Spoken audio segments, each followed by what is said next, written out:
You are listening to Rouge Radio, a proud member of the Canadian Football Podcast Network. It's time to get the point as Rouge Radio is ready to kick off. Ready! The best football talk with the best in the business. So what is the cost? You have 2 first-round picks this year because the Argos are dumb enough to trade for Drew Willie. A few rookies. We go directly to the on-field product. We welcome to the show the 20th overall pick in this past Sunday's CFL draft, DeAndre Wright of the Alouettes. DeAndre, welcome to the show. Thank you, guys. Thank you for having me. And the occasional Hall of Famer. Please welcome Doug Brown, who is one of the members of the current class of 2016 in the CFL Hall of Fame. Doug, thanks for joining us today. Oh, thank you guys for the kind words and for having me on the program. Rouge Radio is on the air. Here's your hosts, Robert Dalton and Tony Allen. And welcome everybody to another edition of the Rouge Radio podcast, powered by the Canadian Football Podcast Network. My name is Robert Dalton, and joining me, as always, Mr. Tony. I'm still going to hate on the Edmonton Oilers, but I'll cheer for the Toronto Maple Leafs. And we're recording this time, so you can go on your pro Maple Leaf tangent this time. So if you really want, sometimes like the stuff that we talk about, I don't know if our listeners or viewers are really, I can't remember if we recorded these conversations or these conversations that we've had. Anyway, we're back for another week. Tony, how's it going? Oh, it's going super good, super good. Mesnat Tigers start their campaign for the WHL Championship tomorrow on TSN. Look for my family. They're going to game 1 and 2 without me, which it feels like getting stabbed in the back by them, but whatever. And one more Mesnat. I won't turn this into a Mesnat Tigers podcast, but fun news, and I know you'll appreciate this one. Today was the WHL draft, and Medicine Hat drafted Brock Lesnar's son, Duke Lesnar. Yeah, no, and I saw that today, and I was like, I wonder if he's going to bring that up today. Oh, of course I'm going to bring it up. Yeah, I was wondering, can we do like a reigning, defending thing if you're just drafted in there? Yeah, he can't have that moniker. He's got to wait a couple of years. So obviously we missed last week's show due to personal issues, i.e. we can't get a laptop to work. And that's on me. So this week it's going to be a very condensed show. We've got, obviously, we're going to continue our 9 teams in 9 weeks, but we're going to be focusing on the Hamilton Tiger Cats as well as the Ottawa REDBLACKS. A little bit of house cleaning last week. Alex Hollins signs on with the Edmonton Elks, and I only mention that because when we did preview the Edmonton Elks, I mentioned that they need to upgrade a receiver. So as one of our listeners pointed out to me, Ed Hervey listens to our podcast. He clearly does. Clearly. I just like I said, I just assumed he had already, so that wasn't new info. Yeah, I think he's the one that actually is when we do the Global Rouge. He's the one listener in Edmonton. I think so. Yeah. I think Joe Belaniski stopped listening to us. Other house cleaning, obviously, staying on with the Edmonton Elks, the CFL draft last week or a week and a half ago. Man, this time has just been flying so by that I can't remember what week is which. But the Edmonton Elks, and sticking on them, they had their first pick, Darren Newell, was banned for a whole year from signing a contract because he had tested positive for PEDs. Obviously, when you're going in, the rule is that you can't sign the contract. I'm not too sure as to what when that changed, because there has been a precedent set in prior years. And we'll touch on this here, but sticking on the PEDs, Zach Claros has been suspended for 1 game. Obviously, this will take an effect of week 2 because the Bombers have the bye in week 1. So we're going to go into week 3 before we see QB1 for Winnipeg. I want to get your thoughts on this one before we get into our preview, because if I'm reading this correctly, he was suspended because the league couldn't get a hold of him. That sounds like it almost sounds like something's missing here. And I know that they changed the rule. They said, "Hey, we're going to change the rule so we could change our protocol because we don't think it's fair that you got suspended." Okay, so you're going to change the rule? Nah, you're still going to get suspended for one game. So I want to get your thoughts on it. I don't know if you really follow this because of your life. I didn't hear this story, but if you're saying the league tried to contact him.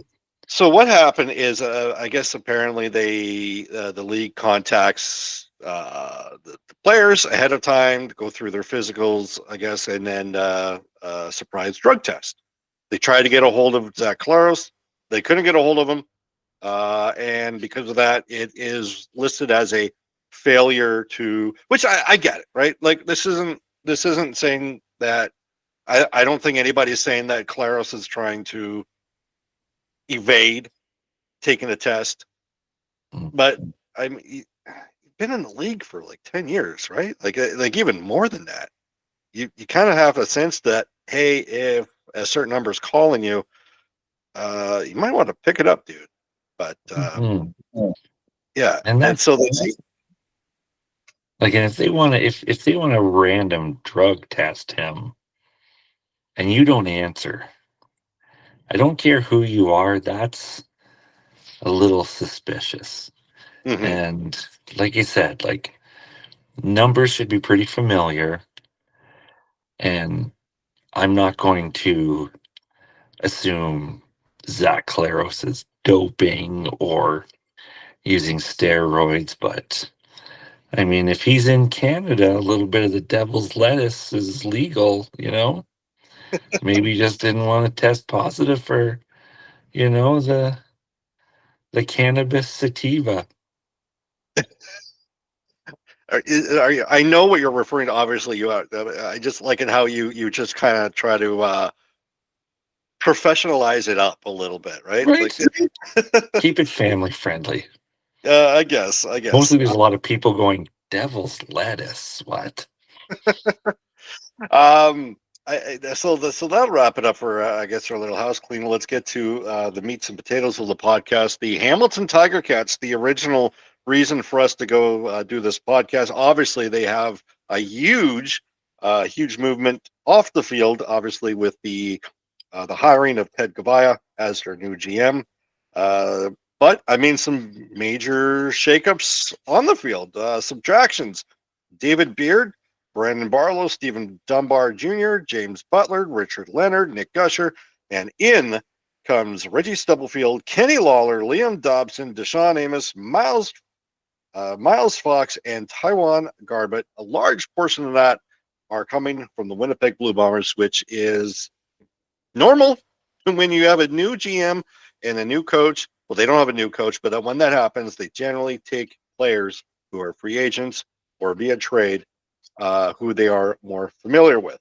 Last year, there was some upside, obviously, with Bo Levi Mitchell, close to becoming the most outstanding player in the 2024 season. A lot of people still kind of argue that he should have been, but they were on the outside looking in when the postseason happened. Your thoughts? Where do you see the Hamilton Tiger Cats for this year? I see them having a good year. I see them having a above 500 year. Something's got to eventually click for the Hamilton Tiger Cats. I would be lying if I said I was well educated in every single player that you mentioned to their ad list. But the ones I am familiar with, I like them. They're solid additions, maybe not all world beaters, but they're solid additions who know how to play in the Canadian Football League.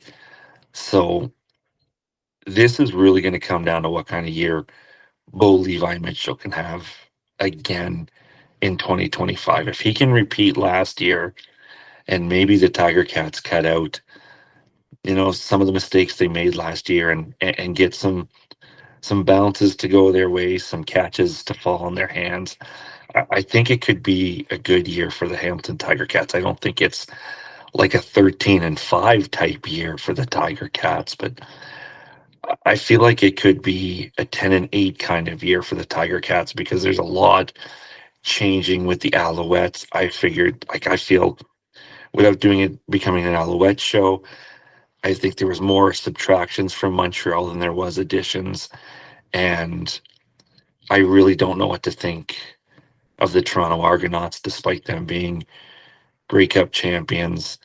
But I still like the Tiger Cats to be the third playoff team with a plus size record, like a 10-8. I find it funny that we're doing two teams who in the past, at least within the last 5 to 10 years, we're dealing with two teams that have made massive moves in free agency, and when it comes to production in the standings, it's just like a wet fart.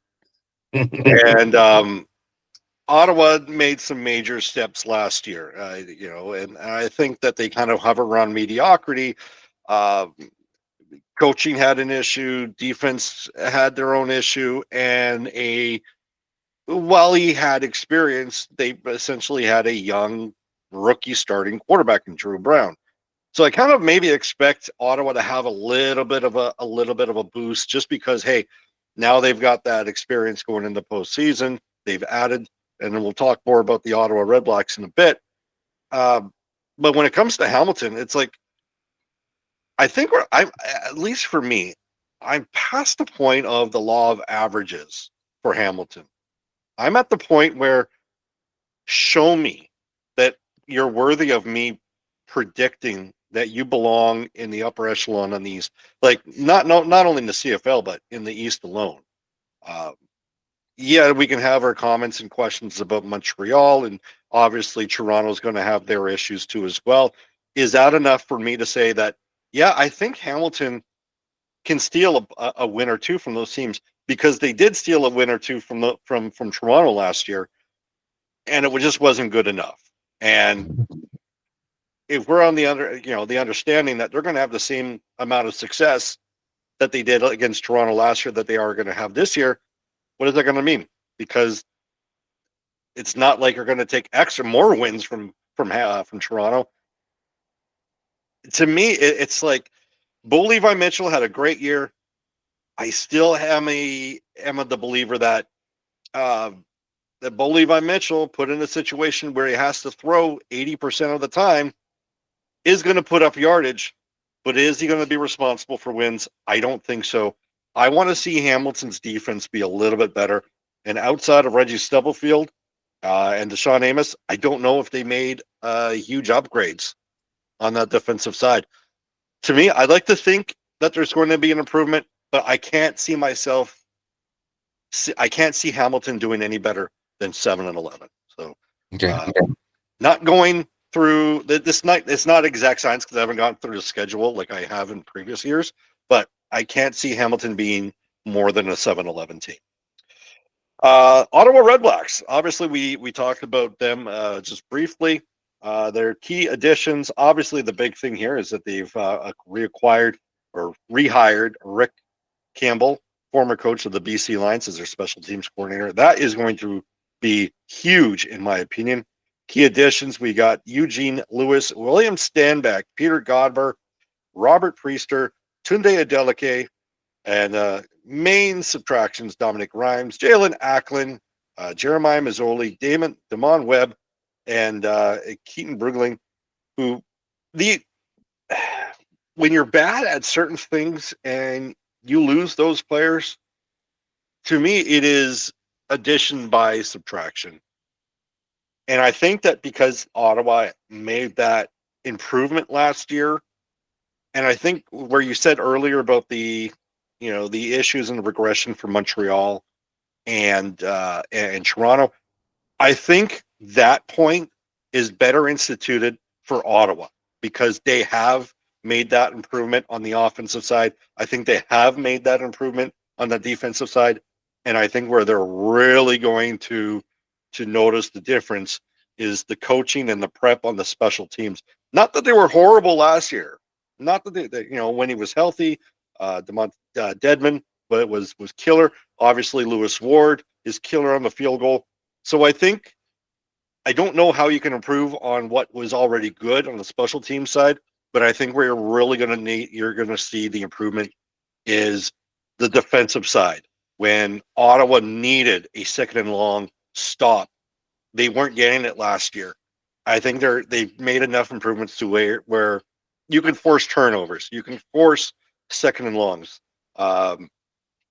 you can 2 and outs, you can force that. And offensively, Drew Brown was amazing last year, and now you're going to give him Stanback, and now you're going to give him Eugene Lewis. I can't wait for Ottawa for next year. I think Ottawa may not win the East, but I think that they'll contend for the East, and I think maybe something will happen during the last couple of weeks where maybe they'll lose out, but I think they'll contend for the majority of the season. But I look for Ottawa to host the East final or the East semifinal at the very least, and I have Ottawa at 11-7. Your thoughts? Yeah, everything I could pretty much say about Ottawa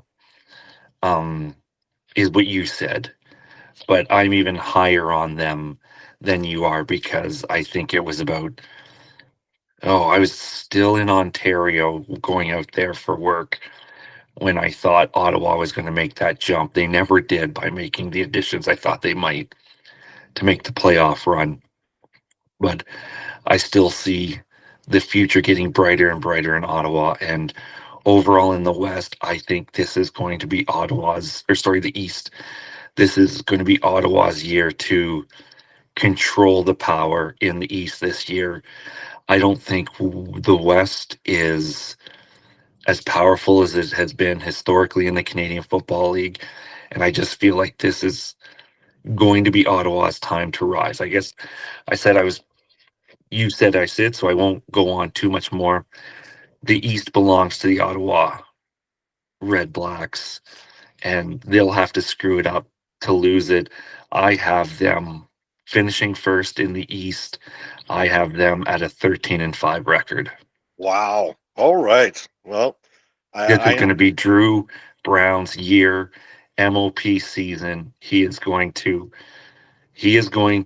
take over that top spot of the star quarterback in the Canadian Football League. That's how much faith I have in him. Okay, so we're going to be high on Drew Brown. We are on. He's my boy this year. He is this year's Nathan Rourke for me. We're okay. It's official. We're on Drew Brown watch. All right, for MOP. If you know what, go to Sports Interaction, go to SIA.com/Rouge. If there is a props bet for early MOP, Tony's putting his name on Drew Brown. The lock of the year, the money of the okay. No, we're not going to go that far, but hey, see, go Drew Brown as a wild card pick, and I can't disagree with you, because that's the next tier when we expect for young quarterbacks, right? It's the quarterback that comes out of a winning situation, has the keys to a new car, gets that new team into the postseason for the first time in 6 years, throws for almost 500 yards in a loss. There's that experience. So the next expectation is stay healthy, throw for 5,000 yards, and win a playoff game. I think that is the expectation right now of Drew Brown in Ottawa. I like it. I think I might actually give him another win instead of 11-7. I think I might actually give him 12-6. Any final thoughts before we move on, or before we end the show? Nope. My only final thought is hopefully we'll get one of these 9 teams in 9 weeks done on time.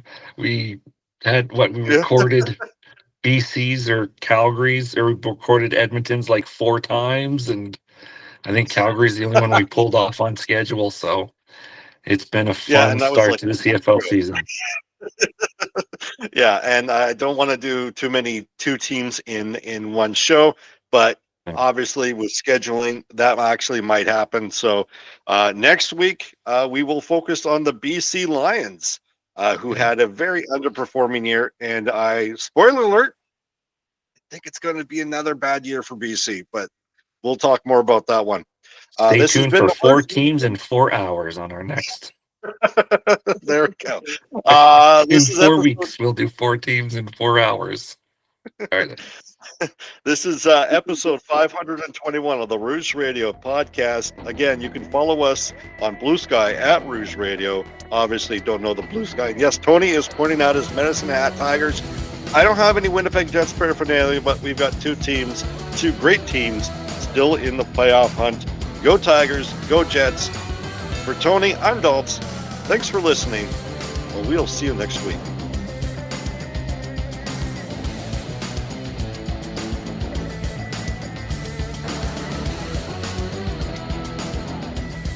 Thanks for listening. Find more great shows like this at CF Pod Network on Twitter.